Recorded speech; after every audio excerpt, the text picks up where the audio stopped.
जय श्रीराम.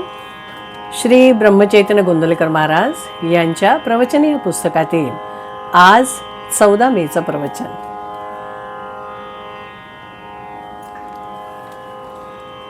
विषयाची व लौकिकाची आस सोडावी.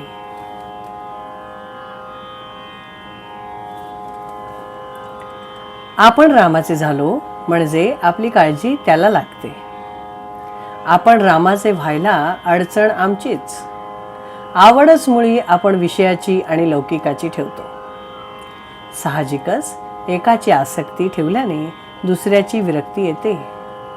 नोकरीच्या वेळेस आम्ही बायको मुलांना बाजूला सारून कामावर जातो.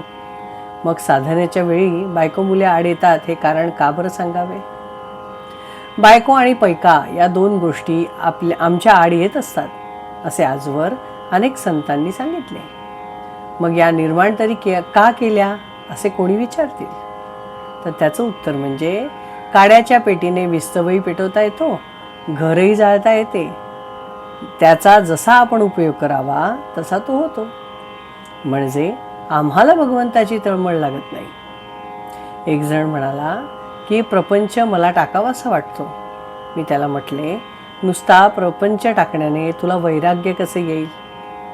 वैराग्याला नेहमी विवेकाची जोड असते.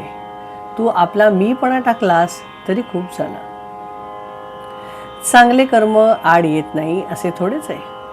वाईट कर्म कुणाला सांगण्याचे तरी आपल्याला लाज वाटते, पण सत्कर्म आपण अभिमानाने ज्याला त्याला सांगत सुटतो. मागील जन्मी पाप केले होते म्हणून मी या जन्मी भोगतो असे आपण म्हणतो. मग आता चांगली कर्मे करतो आणि पुढच्या जन्मी सुख लागेल असे म्हणतो.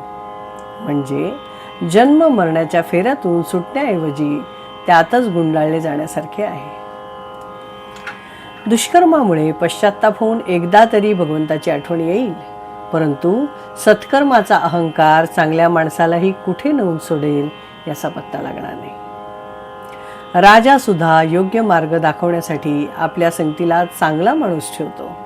भगवंताने उद्धवालाही सत्समागम कर म्हणून सांगितले होते.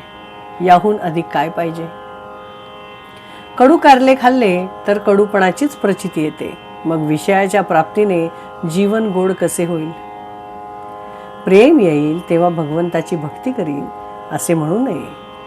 विषयासाठी आपण मरमर काम करतो आणि तेवढे करूनही सुख लाभत नाही.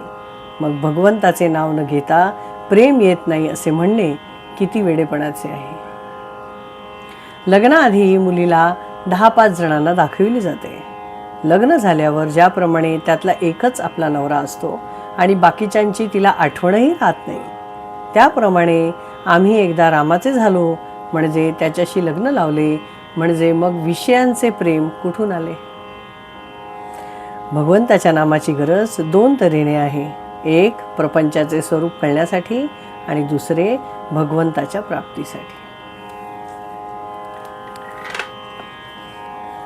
इस प्रवचन में कहा गया है कि हम लोग ही अपने मन में हमेशा विषय और हमको लौकिक, हमको फेमस होना है, हमको अच्छा बनना है, ये सारी चीज़ें हम लोग ही भगवान से मांगते रहते हैं.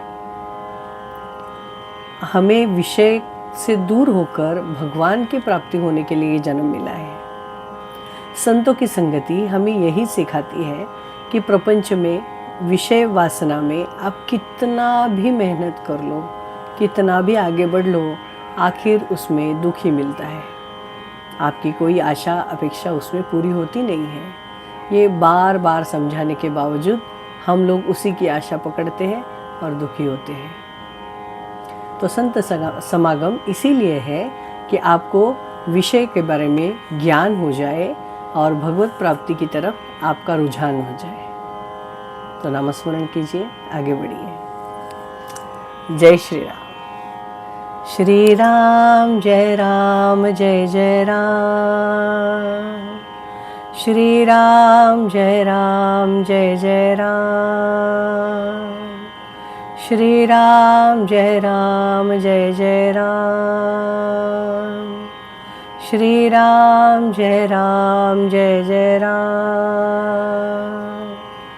श्री राम जय जय राम, जय श्री राम।